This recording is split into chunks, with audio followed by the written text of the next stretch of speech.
السلام علیکم ورحمۃ اللہ وبرکاتہ ان الحمد للہ نحمده ونستعینه ونستغفره ونعوذ باللہ من شرور انفسنا ومن سیئات اعمالنا من يهده الله فلا مضل له ومن يضلل فلا هادي له واشهد ان لا اله الا الله وحده لا شريك له واشهد ان محمدا عبده ورسوله اما بعد فإن خير الحديث كتاب الله وخير الهدي هدي محمد صلى الله عليه وسلم وشر الأمور محدثاتها وكل محدثة بدعة وكل بدعة ضلالة وكل ضلالة في النار۔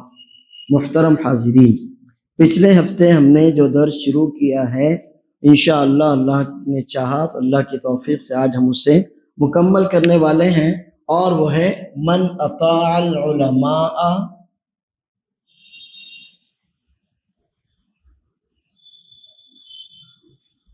والامراء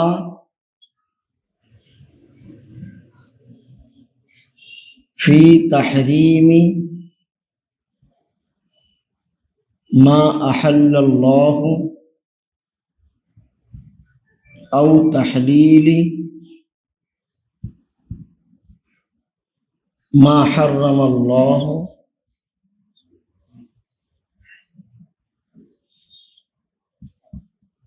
فقد اتخذهم اربابا۔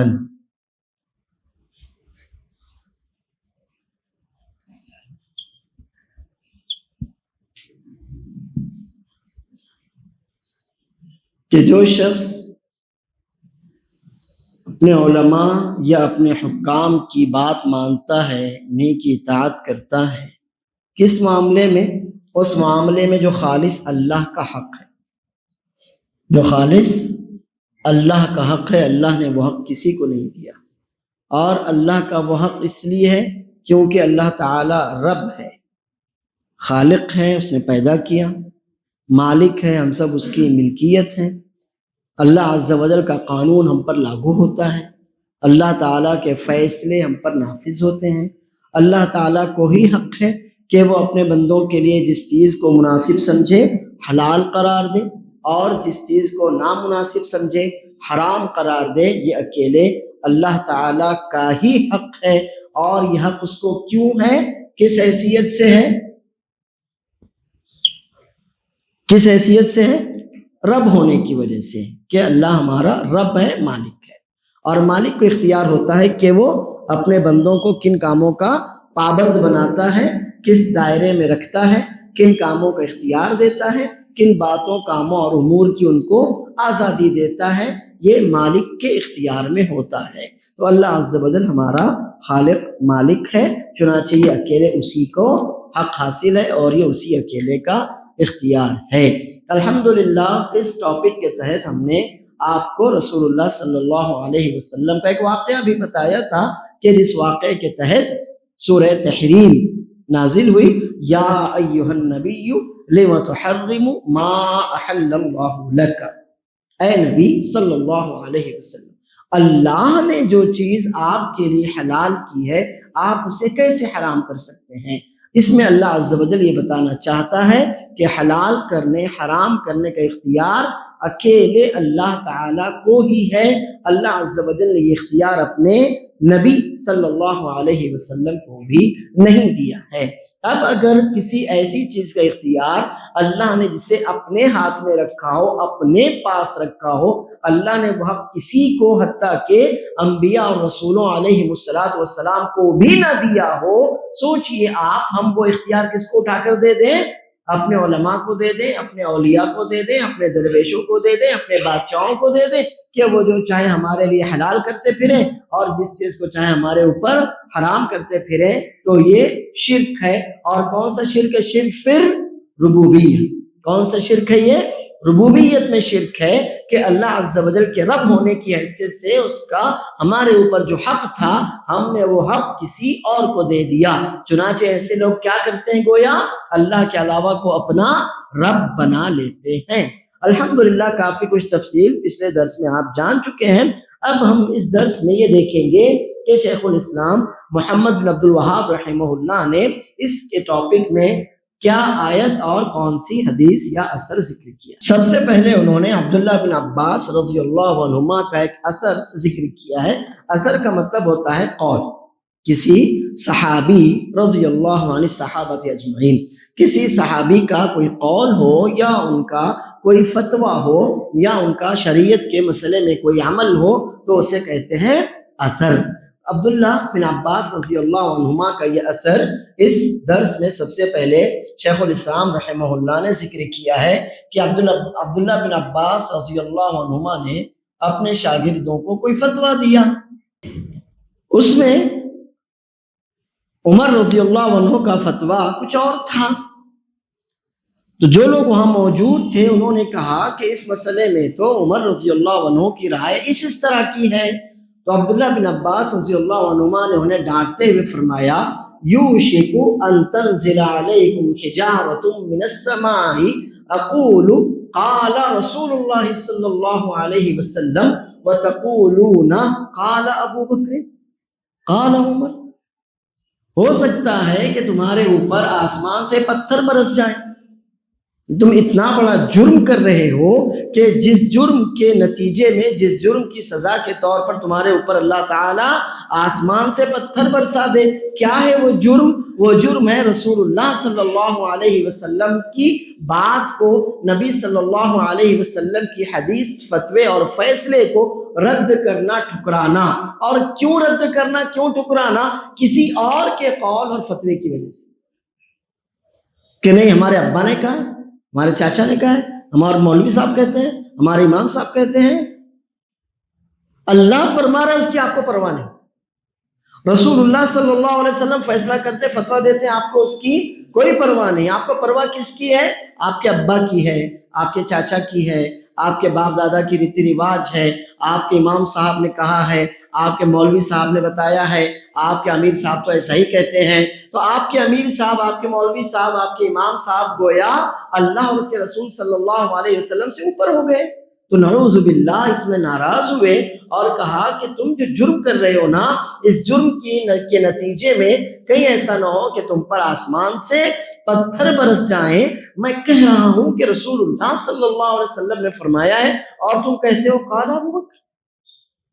رسول اللہ صلی اللہ علیہ وسلم کی حدیث کے مقابلے میں ابو بکر کا قول ذکر کرتے ہیں، رسول اللہ صلی اللہ علیہ وسلم کے فیصلے کے مقابلے میں عمر کا فیصلہ ذکر کرتے ہو، رسول اللہ صلی اللہ علیہ وسلم کا فتویٰ تم کو بتاتا ہوں اور تم ابو بکر اور عمر کا فتویٰ میرے سامنے ذکر کرتے ہو۔ اب یہ چھوٹی سی ایک حدیث کہہ لیجئے یا عبداللہ بن عباس رضی اللہ عنہما کی تنبیہ، نصیحت اور اثر کہہ لیجئے، اور آج کی اپنی جو مسلم سوسائٹی ہے، ہمارا اپنا جو مسلم معاشرہ ہے، آپ اس کو دیکھ لیجئے۔ بہت سے لوگ تو یہاں تک اتنا اس جرم میں آگے بڑھ جاتے ہیں، وہ لکھتے ہیں کہ کوئی بھی آیت، قرآن کریم کی کوئی آیت یا نبی صلی اللہ علیہ وسلم کی کوئی حدیث اگر ہمارے امام کے قول کے مخالف ہو، آپ دیکھو مخالف کون ہے؟ حدیث مخالف ہے، آیت مخالف ہے، نہیں کہ ہمارا قول مخالف ہے، تو گویا بیس ان کا اپنا، ان کے امام کا قول اصل ہے، یہ اصل ہے، اور مخالفت کون کر رہا ہے؟ آیت مخالفت کر رہی ہے، حدیث۔ یعنی اتنا زیادہ انسان جب گر جاتا ہے نا تو ایسی اٹھ پٹانگ باتیں وہ کرتا ہے۔ ایک جاہل سے جاہل مسلمان بھی ہوگا تو کہے گا کہ قرآن کی آیت اصل ہے، مخالفت تم کرتے ہو، نبی صلی اللہ علیہ وسلم کی حدیث اصل بنیاد ہے، مخالفت تم کرتے ہو، یہ کوئی بھی جاہل سے جاہل کہے گا۔ لیکن وہ ایک بڑے علماء میں سے ایک شخص ہیں اور وہ کہتے ہیں کہ قرآن کریم کی کوئی بھی آیت یا نبی صلی اللہ علیہ وسلم کی کوئی بھی حدیث اگر ہمارے امام کے قول کے مخالف، یہیں سے آپ اندازہ لگائیے کہ جہالت کتنے اندر تک انسان کے دل میں اتر جاتی ہے۔ تو پھر اس آیت یا اس حدیث کی کوئی تعویل کر لی جائے گی، اس کو گھما دیا جائے گا ادھر سے ادھر، اور نہیں تو ایک فتویٰ دے دیا جائے گا کہ وہ منسوخ ہے۔ یعنی ہر صورت میں عمل کس پر کیا جائے گا؟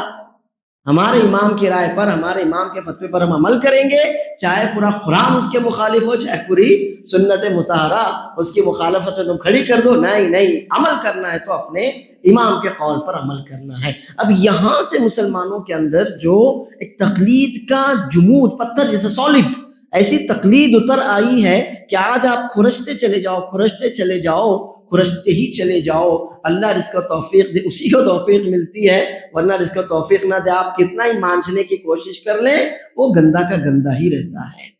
یہاں سے بات آتی ہے۔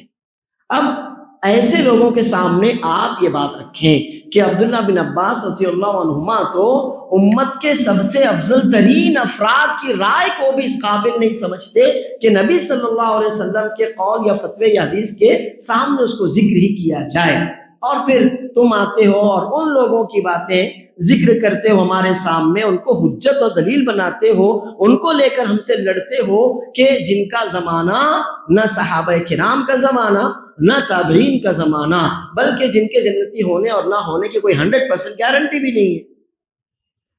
جنتی ہونے کی 100% گارنٹی صرف دو ہی لوگوں کی ہے، یا تو انبیاء ہوں یا تو صحابہ ہوں، بس باقی کس نے بتایا؟ اللہ نے لکھ کے دیا کہ تم جنتی ہو، صحابہ کرام جنتی، ہم ایمان رکھتے ہیں، لیکن صحابہ کرام کے بعد کسی کے جنتی ہونے پر ہم ایمان نہیں رکھتے، ہم اللہ سے امید رکھتے ہیں، اللہ تعالیٰ سے ہم دعا کرتے ہیں، امید رکھتے ہیں، بس اتنا ہی ہے۔ ایسے لوگوں کو ہم نے کیا کیا ہوا ہے؟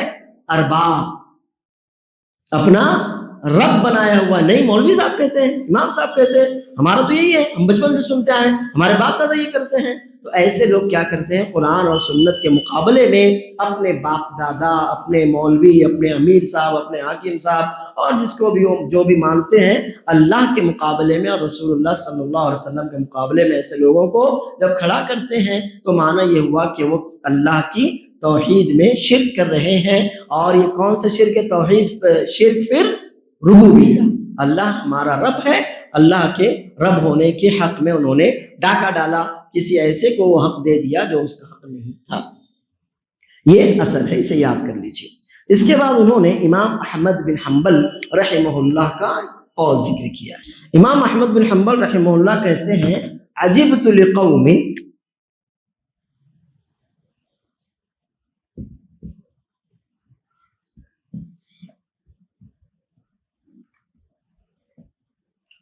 عرف الاسناد وصحته ويذهبون الى رأي سفيان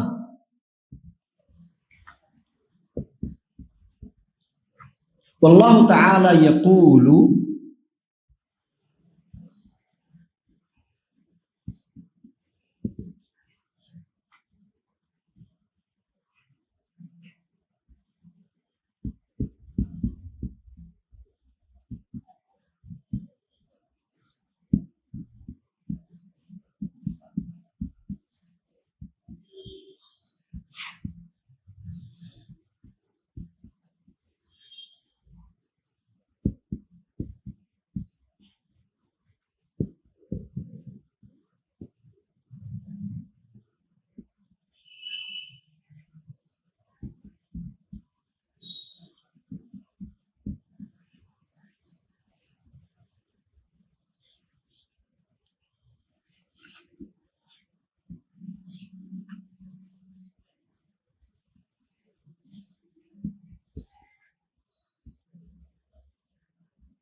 عجبت لقوم عرفوا الاسناد وصحته، اس کو ایک لفظ میں ہم کہیں گے کہ حدیث کا صحیح ہونا۔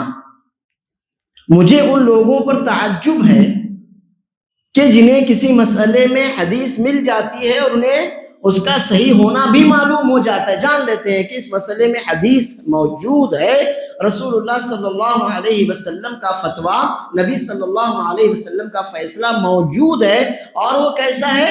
صحیح سند سے حدیث صحیح۔ مجھے ان لوگوں پر تعجب ہے جو کسی مسئلے میں جان لیتے ہیں کہ اس مسئلے میں حدیث صحیح طور پر ثابت ہے، نبی صلی اللہ علیہ وسلم سے یہ بات بالکل صحیح سند سے ثابت ہے، ان کو معلوم ہو جاتا ہے، لیکن پھر بھی کیا کرتے ہیں؟ وَيَذْهَبُونَ إِلَىٰ رَأْيِ سفیان، کس کی رائے؟ سفیان ثوری، بڑے ائمہ حدیث اور ائمہ فقہ میں سے ہیں، بڑے محدثین اور بڑے فقہا میں سے ہیں، کوفے کے رہنے والے تھے سفیان بن سعید، سفیان بن سعید الثوری، امام ثوری کے نام سے یہ مشہور ہیں، اور عجیب و غریب ایک اس پر وہ قصہ ہے، کہانی آپ نے کبھی سنا ہوگا، لوگ پڑھتے ہیں کوئی کتاب اس میں ذکر کرتے ہیں کہ امام سفیان ثوری، ان کو ثوری کیوں کہا جاتا ہے، تو قصہ اس کے پیچھے بیان کرتے ہیں کہ ایک بار وہ مسجد میں جا رہے تھے، بایاں پیر اندر رکھا تو آواز آئی اے ثور، اے بیل، نعوذ باللہ، کہ خرافات مچا رکھی ہے، یہ ہمارا دین کم اور خرافات ہی زیادہ ہے۔ ان نادانوں جاہلوں کو اتنا بھی نہیں معلوم کہ ثور یہ بغداد کا ایک محلہ تھا، یہ کوفے کا ایک محلہ تھا جس میں سفیان ثوری رحمہ اللہ رہتے تھے، تو اسی محلے کی طرف ان کو منسوب کر دیا گیا اور کہا گیا سفیان بن سعید الثوری، یہ کوفے کا ایک محلہ تھا۔ لیکن جب قصے کہانیوں پر ہی آپ کا پورا دین ڈیپینڈ ہو، آپ کا پورا دین کہاں پر ڈیپینڈ ہو رہا ہے آج کل؟ قصے کہانیاں من گھڑت، عجیب و غریب، الف لیلہ، 1000 نائٹ سنا ہوگا نا، بس یہی آپ کا کل ملا کر دین ہے۔ تو انہوں نے سفیان بن سعید ثوری رحمہ اللہ کے ساتھ بھی یہ بڑا ظلم کیا۔ تو یہ ثوری، ثور کا مطلب بیل ہوتا ہے، لیکن وہ ثوری ایک محلہ ہے جس کی طرف وہ ان کی نسبت کی جاتی ہے اور کہا جاتا ہے امام سفیان ثوری۔ یہ بڑے محدثین اور بڑے فقہاء میں سے ہیں، ان کی وفات کوفہ میں ہی 161 ہجری میں ہوئی، کوفہ میں ہی ان کی وفات 161 ہجری میں، امام ابو حنیفہ کے ٹھیک 11 سال کے بعد ان کی وفات ہوئی۔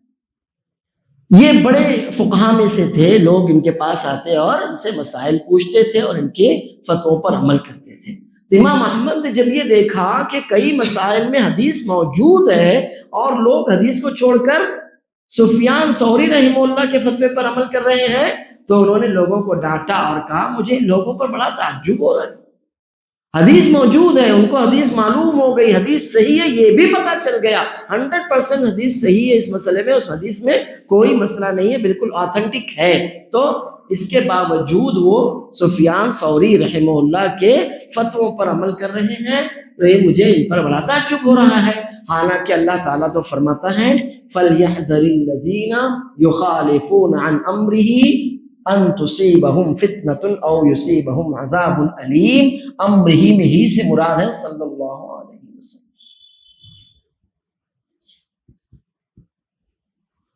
ان لوگوں کو ڈرنا چاہیے، خبردار ہو جانا چاہیے۔ کون لوگ؟ کن لوگوں کو خبردار ہو جانا چاہیے؟ جو رسول اللہ صلی اللہ علیہ وسلم کے احکام کی مخالفت کرتے ہیں۔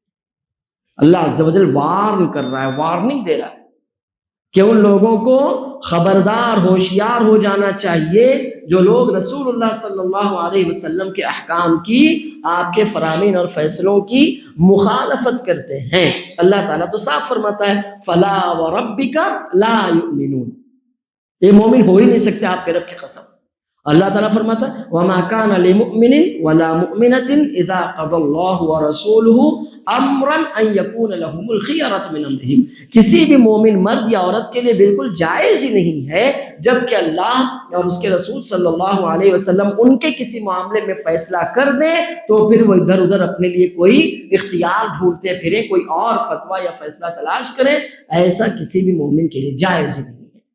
اور اسی بات کو تیسرے انداز میں اللہ عز و جل نے یہاں پر وارن کرتے ہوئے ذکر کیا کہ جو لوگ رسول اللہ صلی اللہ علیہ وسلم کے احکام، آپ کی سنت، آپ کے فیصلوں کی مخالفت کرتے ہیں، انہیں خبردار ہو جانا چاہیے۔ کیا ہو جائے گا؟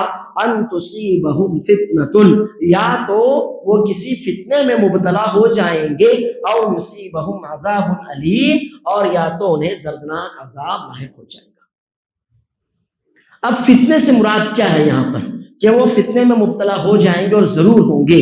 امام احمد آگے وضاحت کرتے ہوئے اپنے شاگرد سے پوچھتے ہیں اتدری ما الفتنہ، اس آیت میں فتنے سے مراد کیا ہے؟ تمہیں معلوم ہے، کچھ جانتے بھی ہو؟ الفتنۃ الشرک،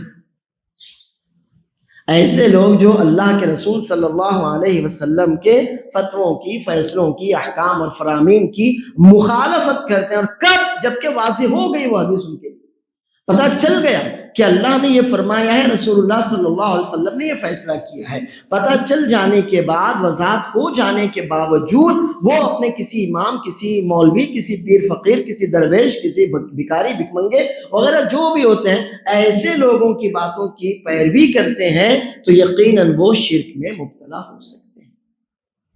اور یہ کون سی شرک کی بات چل رہی ہے یہاں پر؟ شرک فی الربوبیہ، یقیناً وہ شرک میں مبتلا ہو سکتے ہیں۔ اسی لیے آپ نے دیکھا ہوگا کہ بہت سے مزار پرست جو لوگ ہیں، جتنے بھی ہم مسلمانوں میں سے اور اپنے آپ کو جو مسلمان کہتے ہیں مزار پرست ہیں، ان کے یہاں شرک پایا جاتا ہے کہ نہیں پایا جاتا؟ اور ان کے یہاں شرک کا ایک ہی سبب ہے سب سے بڑا، اور وہ ہے غلو۔ کیا ہے؟ یہی ہے نا، یعنی ان کی ذات کو اتنا اونچا بڑھا دینا جس کے وہ لائق نہیں تھے، جس کے حقدار نہیں تھے، ان کو وہ کچھ مرتبہ دے دینا جو مرتبہ اللہ نے کسی کو نہیں دیا۔ ایسے مرتبے پر انہوں نے اپنے بزرگوں کو چڑھا دیا، اور اب وہ مر گئے بیچارے، قبر میں آپ کی دعاؤں کے محتاج ہیں اور آپ انہی سے مانگ رہے ہیں۔ یہ کب ہوتا ہے؟ جبکہ انسان کسی کو بھی لے کر حد سے زیادہ غلو کرتا ہے، حد سے تجاوز کر جاتا ہے، اور اس کو ایسا مقام دے دیتا ہے کہ جس مقام پر اللہ تعالیٰ نے اس کو فائز نہیں کیا ہے۔ یہ ہے کہ آپ جانتے ہیں فتنہ کیا ہے، یعنی کس فتنے میں یہ لوگ پڑ سکتے ہیں۔ اللہ کے رسول صلی اللہ علیہ وسلم کے احکام اور فرامین کو ٹھکرانے والے لوگ کس طرح کے فتنے میں مبتلا ہو سکتے ہیں؟ تو کہا کہ وہ شرک، یعنی شرک فی الربوبیہ، کیونکہ رسول اللہ صلی اللہ علیہ وسلم کے جو احکام ہیں وہ آپ کے اپنے تو نہیں ہیں، وہ کس کی طرف سے ہیں؟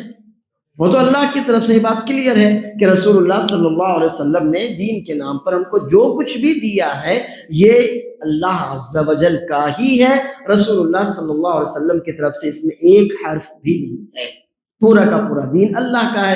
اب رسول اللہ صلی اللہ علیہ وسلم تو ہمارے پاس کوئی آیت، کوئی حدیث، کوئی فرمان، کوئی فیصلہ، کوئی فتویٰ لے کر آئیں اور ہم اس کو ٹھکرا دیں، کسی اور کے فتوے کسی اور کی رائے پر ہم عمل کریں، تو اب یہ شرک فی الربوبیہ ہوا، کیونکہ آپ نے اللہ عز و جل کا حق کسی اور کو دے دیا۔ یہ آیت انہوں نے پڑھی اور کہا کہ ان لوگوں کو خبردار ہو جانا چاہیے، اور پھر آگے اس کی وضاحت کرتے ہوئے مزید فرمایا کہ دیکھو ہوتا یہ ہے کہ ایک آدمی کوئی رائے دیتا ہے، کوئی فتویٰ دیتا ہے، اس مسئلے میں اس کو حدیث نہیں معلوم ہے۔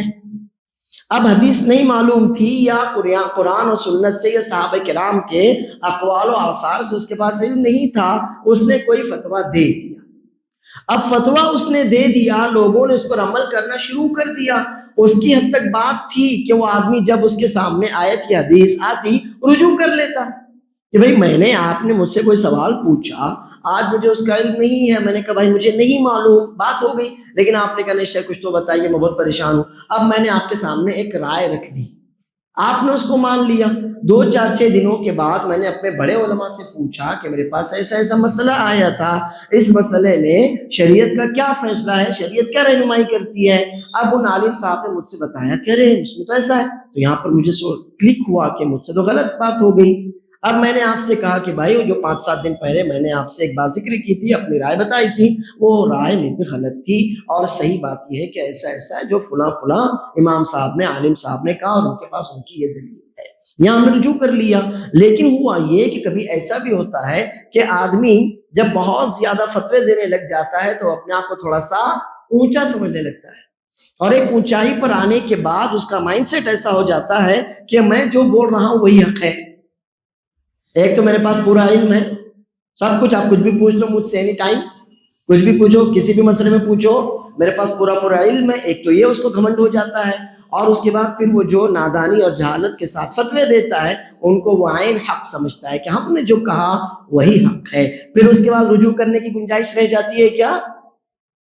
جب میرے دل میں یہ 2 باتیں بیٹھ گئیں کہ ایک تو میرے پاس ہر مسئلے کا پورا علم ہے، اور دوسرا یہ کہ میں جو کہوں وہی حق ہے، وہی قرآن و سنت کا فیصلہ ہے، اب جب میرے دل دماغ میں یہ دونوں باتیں بیٹھ گئیں تو اب میرے لیے رجوع کرنے کی گنجائش نہیں رہی۔ لاکھ لوگ آئیں سر پھوڑ لیں اپنا کہ آپ نے جو فتویٰ دیا وہ غلط ہے، لیکن میں اس کو مانتا ہی نہیں، تو کہا کہ ایسے ہی لوگ ہیں جو کہاں ایک حد پر آنے کے بعد پھر یہی لوگ ہیں جو شرک میں پڑ جاتے ہیں، ان کو فتویٰ دینے والے بھی اور ان کے غلط فتووں پر عمل کرنے والے بھی، کہ ایک وقت آتا ہے آپ ان کو بتاتے ہیں کہ بھائی یہ بات صحیح نہیں ہے، ٹھیک ہے آپ کو کسی نے فتویٰ دیا ہوگا لیکن قرآن کے مخالف ہے یا رسول اللہ صلی اللہ علیہ وسلم کی صحیح حدیث کے برخلاف ہے، تو وہ بھی نہیں مانتا، نہیں وہ اتنے بڑے عالم ہیں غلط فتویٰ تھوڑی دیں گے، ارے نہیں نہیں ان کو تو سب معلومات ہے، کیا تم ان سے بڑے ہو گئے، تم کو تو کچھ نہیں آتا، ان کو تو سب آتا ہے۔ اب یہاں سے کیا ہوتا ہے، پھر وہ آدمی قرآن یا سنت صحیح سنت ثابت ہو جانے کے باوجود بس اس چکر میں رہ جاتا ہے کہ وہ بہت بڑے عالم ہیں، تم کو تو کچھ نہیں معلوم، تم تو ابھی 4 دنوں سے پڑھ کر آئے ہو اور وہ تو 50 سالوں سے فتوے دے رہے ہیں، ان سے کیسے غلطی ہو سکتی ہے۔ اب یہ بھی قرآن و سنت کو ٹھکرانا ہوتا ہے، اور اس وجہ سے وہ بندہ خود بھی کبھی شرک میں پڑ جاتا ہے، اور اس کے فتووں پر آنکھ بند کر کے عمل کرنے والے بھی شرک میں پڑ جاتے ہیں۔ اس کے بعد شیخ الاسلام محمد بن عبد الوہاب رحمہ اللہ نے وہی آیت اور حدیث ذکر کی، پچھلے درس میں ہم نے جسے آپ کے سامنے رکھا تھا، عدی بن حاتم رضی اللہ عنہ کی وہ حدیث ہے۔ ہم نے آپ کو بتایا تھا کہ یہ پہلے نصرانی تھے، عیسائی کرسچن تھے، پھر اللہ عز و جل نے ان کو ہدایت دی اور مسلمان ہوئے۔ جب انہوں نے رسول اللہ صلی اللہ علیہ وسلم کی زبانی یہ آیت سنی، 10ویں پارے سورہ توبہ کی آیت ہے، اتخذوا احبارهم ورهبانهم اربابا من دون اللہ، کہ ان لوگوں نے یعنی یہود و نصارہ کی برائی بیان کرتے ہوئے اللہ فرما رہا ہے کہ ان یہود و نصارہ نے اپنے مولویوں کو، اپنے درویشوں کو، پیر فقیروں کو اللہ کو چھوڑ کر اپنا رب بنا لیا ہے۔ تو یہ کہتے ہیں میں نے اللہ کے رسول صلی اللہ علیہ وسلم سے کہا کہ نہیں، ہم نے تو نے اپنا رب کبھی نہیں بنایا، وہ تو ہمارے عالم ہی ہیں، ہمارے امام ہی ہیں، اتنا ہی ہے، ہم نے ان کو رب نہیں بنایا۔ تو رسول اللہ صلی اللہ علیہ وسلم نے ان کی غلط فہمی دور کرتے ہوئے فرمایا، الیس یحرمون ما احل اللہ فتحرمونه ويحلون ما حرم الله فتحلونه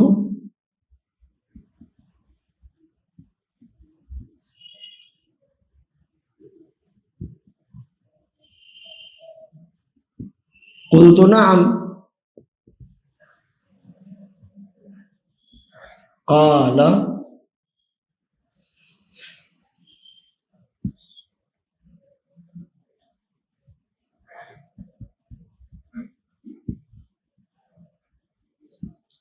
فتلك عبادتهم الیس یحرمون ما احل اللہ، اللہ نے جن چیزوں کو حلال قرار دیا، تمہارے یہ علماء اور پیر فقیر ان میں سے بہت سی چیزوں کو حرام قرار دیتے تھے، فتحرمونہ، اور تم بھی ان کے فتوے پر عمل کر کے ان چیزوں کو حرام قرار دیتے تھے کہ ہمارے امام صاحب نے حرام کہا تو حرام ہے، حالانکہ معلوم ہوتا اللہ نے تو حلال قرار دیا اس کو۔ وَيُحِلُّونَ مَا حَرَّمَ اللَّهُ، اور اللہ نے بہت سی چیزوں کو حرام قرار دیا، تمہارے پیر فقیر ان کو حلال بتاتے تھے، فَتُحِلُّونَهُ، تو تم بھی ان کو حلال سمجھ کر دھڑلے سے استعمال کرتے چلے جاتے تھے، پہنتے کھاتے پیتے اوڑھتے اور استعمال کرتے چلے جاتے تھے۔ ایسا ہی ہوا نا، اللہ کی حلال کی ہوئی چیزوں کو انہوں نے حرام قرار دیا، تم نے کہا حرام، اللہ کی حرام کی ہوئی چیزوں کو انہوں نے حلال قرار دیا، تم نے کہا حلال ہے۔ کیوں بھائی کیوں؟ امام صاحب نے کہا، مولوی صاحب نے کہا، پیر صاحب نے کہا، درویش صاحب نے کہا، فقیر صاحب نے کہا، بابا نے کہا، بس یہ تمہارے پاس تھا۔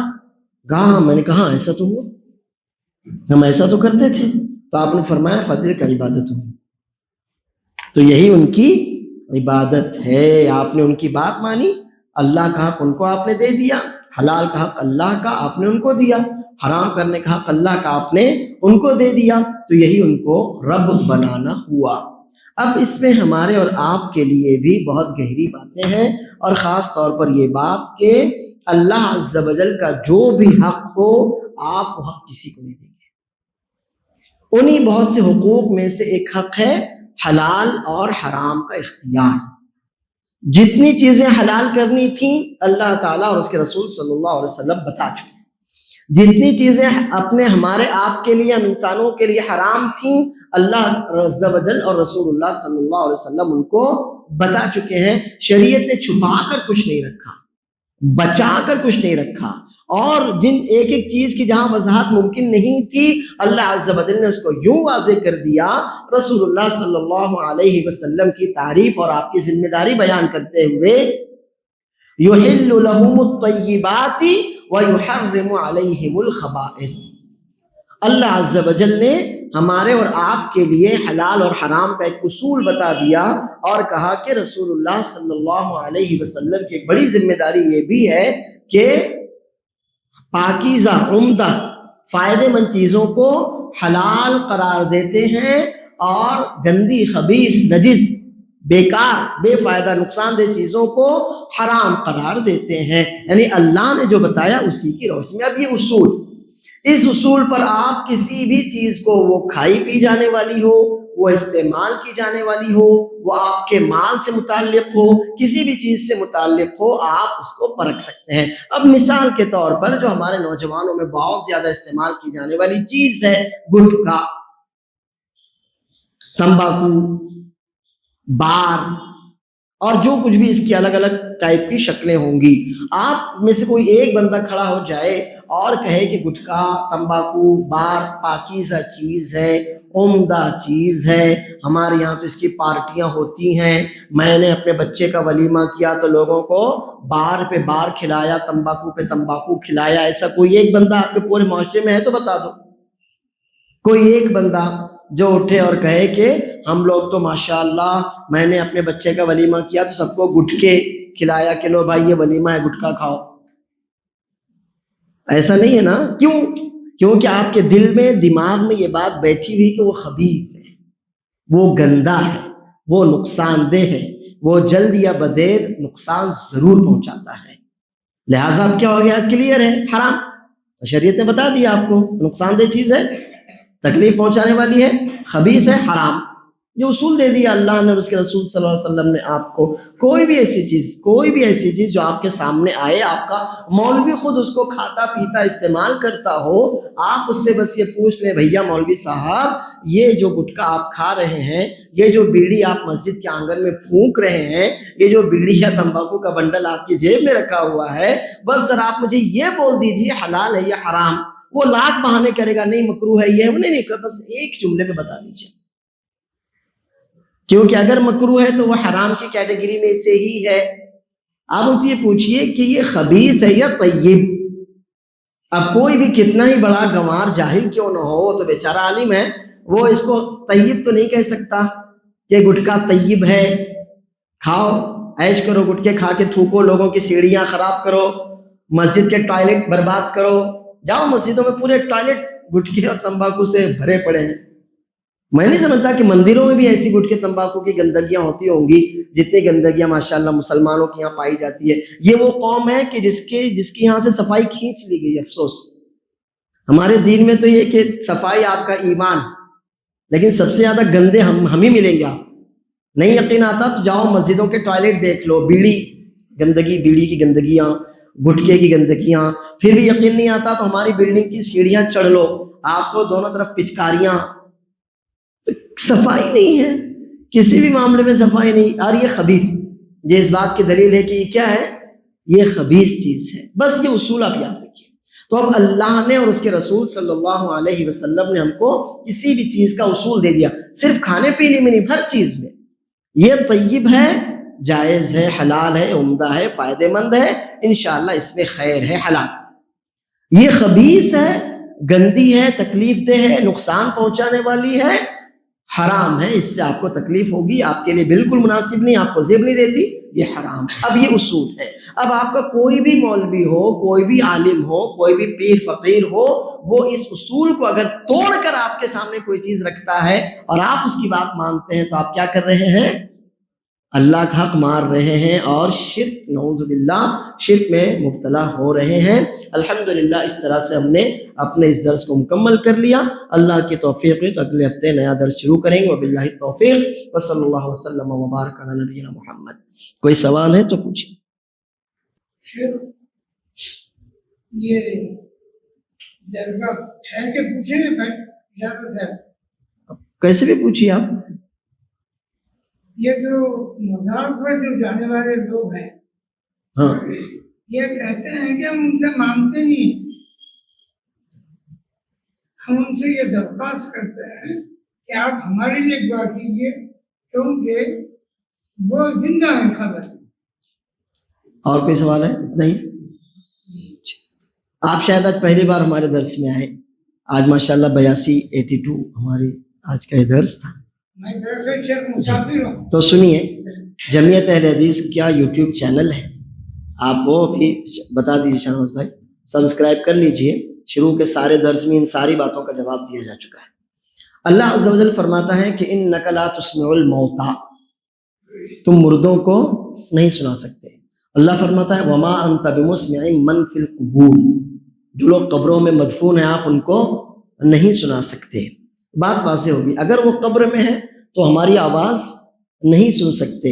اللہ فرماتا ہے ومن اضل ممن يدعو من دون اللہ من لا يستجیب له الى یوم القیامۃ وهم عن دعائهم غافلون، اس سے زیادہ بے حیثیت اور بے وقوف، اس سے بڑا گمراہ کون ہو سکتا ہے جو اللہ کو چھوڑ کر ایسوں کو پکارتا ہے کہ جو قیامت تک اس کی پکار نہ سن سکتے ہیں اور نہ ہی کوئی جواب دے سکتے ہیں۔ اب آج کے بہت سے لوگ یہ کہتے ہیں کہ ہم ان کو اس لیے پکار رہے ہیں کہ وہ اللہ کے یہاں ہماری سفارش کریں گے۔ کفار مکہ بھی یہی کہتے تھے، وہ کہتے تھے ہم ان کی اصل عبادت نہیں کر رہے، ہم تو بس ان کو اللہ کے یہاں اپنا سفارشی بنا رہے ہیں، کیونکہ یہ نیک لوگ تھے، ہم ویسے نیک لوگ نہیں ہیں، ان کی اللہ عز و جل کے پاس پہنچ ہے، ہماری ویسی پہنچ نہیں ہے، اس لیے ہم ان کو خوش کرنے کے لیے جو کچھ بھی کرتے ہیں تاکہ یہ اللہ کے یہاں ہماری سفارش کر سکیں۔ تو اللہ عز و جل نے ان کے اس عمل کو شرک قرار دیا، اللہ تعالیٰ نے ان کے اس عمل کو شرک قرار دیا اور کہا کہ تمہارا ان کا عبادت کرنا ہی مانا جائے گا۔ اب جب یہ بات طے ہو گئی کہ قبر میں جو مدفون ہے نہ وہ سن سکتا ہے، نہ وہ دیکھ سکتا ہے، نہ وہ اپنا کچھ بھلا کر سکتا ہے، بلکہ وہ اب ہمارا محتاج ہے۔ وہ جب مر گیا تو اس کو نہلایا کس نے؟ خود نہا لیا اس نے، تو دنیا میں اوپر رہتے ہوئے ہمارا محتاج تھا، اس کو نہلانے کے بعد کفنایا ہم نے، وہ ہمارا محتاج تھا، کفنانے کے بعد نماز جنازہ پڑھی ہم نے، وہ ہمارا محتاج تھا، نماز جنازہ پڑھنے کے بعد قبر میں اس کو دفن کیا ہم نے، مٹی ڈالی ہم نے، دعا کی ہم نے، وہ ہمارا محتاج تھا۔ ایک آدمی جو اوپر رہتے ہوئے ہمارا محتاج تھا، وہ اندر جانے کے بعد سب سروا کیسے ہو گیا؟ سمجھ میں آئی بات؟ تو قبر میں جانے کے بعد بندہ صرف اور صرف اللہ عز و جل کی رحمت کا محتاج ہوتا ہے، اور بہت سی دفعہ ہمارے اعمال اور ہماری دعاؤں سے اس کو فائدہ ہوتا ہے، بقیہ وہ خود اپنی ذات کے لیے فائدہ نہیں کر سکتا، وہ دوسروں کے لیے کسی بھی طرح کا فائدہ نہیں کر سکتا۔ دوسری بات، وہ بندہ اچھا تھا یا برا، اس کا فیصلہ کون کرے گا؟ وہ بندہ خود جو قبر کے اندر ہے وہ جنتی ہے یا جہنمی، آپ کو کیسے پتا؟ کیونکہ کسی کے جنتی اور جہنمی ہونے کا ہم نے بتا دیا، صرف انبیاء یا صحابہ، بس صرف دو ہی لوگ ہیں جو 100% گارنٹیڈ جنتی ہیں، بقیہ کوئی تیسرا تو ہے نہیں۔ اب وہ بندہ جس کا خود جنتی ہونا نہ ہونا ادھر ہے، اللہ کے علاوہ کسی کو نہیں معلوم، تو پھر وہ اپنے گناہوں کی مغفرت کے لیے بے چین پریشان ہوگا، آدمی اپنی بیوی سے بچوں سے بھاگنے والا ہوگا، وہ بندہ کیسے کسی کے لیے سفارش کر سکتا ہے؟ بقیہ تفصیل کے لیے یوٹیوب چینل ہمارا انشاءاللہ سبسکرائب کیجیے۔ اللہ نے چاہا تو اگلے ہفتے ملاقات ہوگی۔ جی ہاں جی صحابہ ATHAR ساس ہے، جی ATHAR۔ السلام علیکم و رحمۃ اللہ وبرکاتہ۔